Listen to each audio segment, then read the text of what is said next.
প্রিয় দর্শক, আসসালামু আলাইকুম। সাদিক কায়েম শিবিরের অন্যতম বড় লিডার। সাদিক কায়েম এক সময়ে কি ছিল, কোথায় ছিল, আপনারা সবাই জানেন। এই সাদিক কায়েম এক সময় ছাত্রলীগের আন্ডারে লুঙ্গির নিচে ছিল।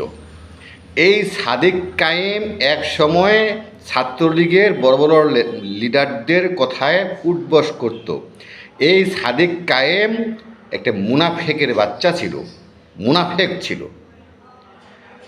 যার আন্ডারে কাজ করে, যাদের সাথে কাজ করে তাদের সাথে যদি পাল্টিবাজি দেওয়া হয়, অর্থাৎ তাকে যদি উল্টা মারধর করা হয়, তাকে যদি করে, সেটা কি বলে? মুনাফেকি। এটা ইসলাম ধর্মে একেবারে সুস্পষ্টভাবে বলা আছে। সেই ইসলামের নাম করে ছাত্র শিবির ইসলামের নাম করে বাংলাদেশ জামাতে ইসলামের একটি অঙ্গ সংগঠনের নেতা হয়ে মুনাফেকি করেছেন। আর এখন তার এত বড় ঔদ্ধত্য হয়ে গেছে যে তারেক রহমানের মতো একজন ব্যক্তিকে লাথি দিয়ে বাংলাদেশ থেকে ভাগিয়ে দিবেন। তারেক রহমান কি কুচুরি পানা?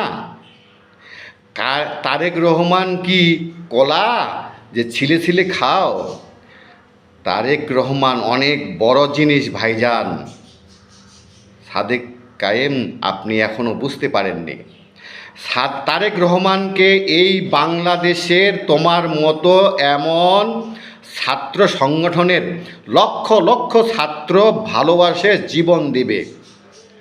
তারেক রহমানের প্রতি ভালোবাসা এমন যে লক্ষ লক্ষ ছাত্র দল, স্বেচ্ছাসেবক দল, যুব দল এবং বাংলাদেশ বিএনপি এর অনেক অঙ্গ সংগঠন আছে, যাদের লক্ষ লক্ষ ভাই এবং বোন আমাদের তারেক রহমানকে ভালোবাসেন, পছন্দ করেন, তার জন্য জীবন দেবেন।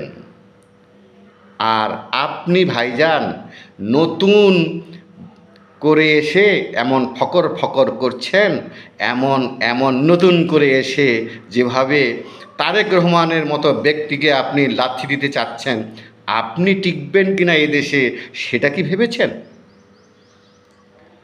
আমাদের সেনাপ্রধান আপনাদের মতো যারা ইউনিভার্সিটিতে লেখাপড়া করে বৈষম্য বিরোধী আন্দোলন করেছে তাদেরকে বলছেন ছোট বাচ্চা। আর এই ছোট বাচ্চা এমন ছাত্র দলেও অনেক আছে, হাজার হাজার লক্ষ লক্ষ।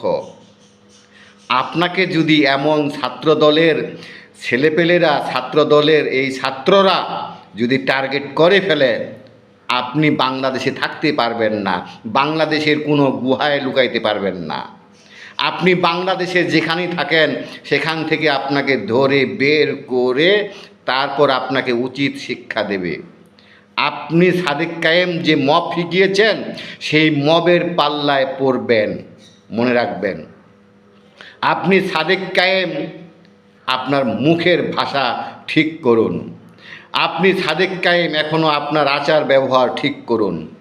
আপনি সাদেক কায়েম এখনও মুনাফিকি থেকে বেরিয়ে আসুন। আপনারা মুনাফিকের বাচ্চা, মুনাফেক, যে কারণে আপনাদের এই বিভিন্ন রকমের আল্লাহর গজব শাস্তি আপনাদের আসবে একদিন না একদিন। আপনি সাদিক কায়েম ভেবেছেন আপনি ঢাকা ইউনিভার্সিটির লিডার, আপনি ঢাকা ইউনিভার্সিটির ভিপি।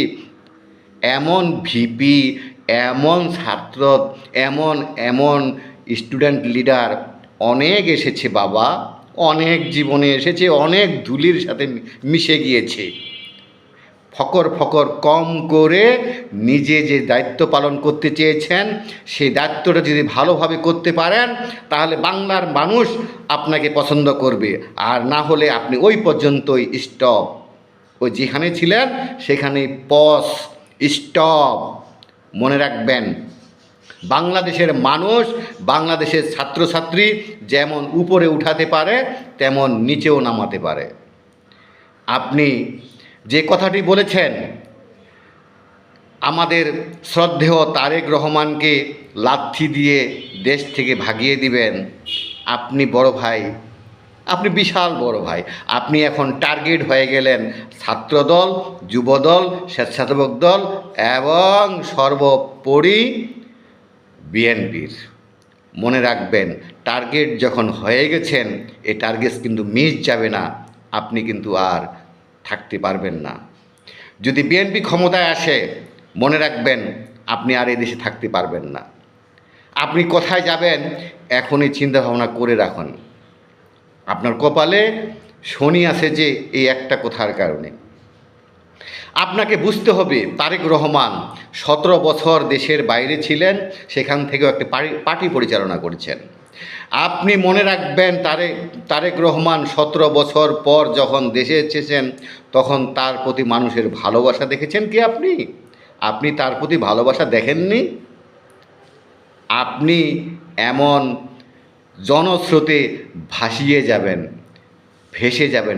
যাবেন, আপনি টিকে থাকতে পারবেন না। মনে রাখবেন, সাদিক কায়েম, আপনার মতো সাদিক কায়েম, আপনার মতো এমন লুঙ্গির নিচের থেকে বের হয়ে আসা যারা, তারা মনে রাখবেন আপনারা মুনাফিকের বাচ্চা। আপনাদের সাধারণ মানুষ, পলিটিক্যাল মানুষ সবাই কিন্তু আপনাদেরকে চিনে ফেলেছে যে আপনারা কেমন মানুষ। এমন মুনাফিকি করে বেশি দিন কোথাও টিকে থাকা যায় না, আর পারবেনও না।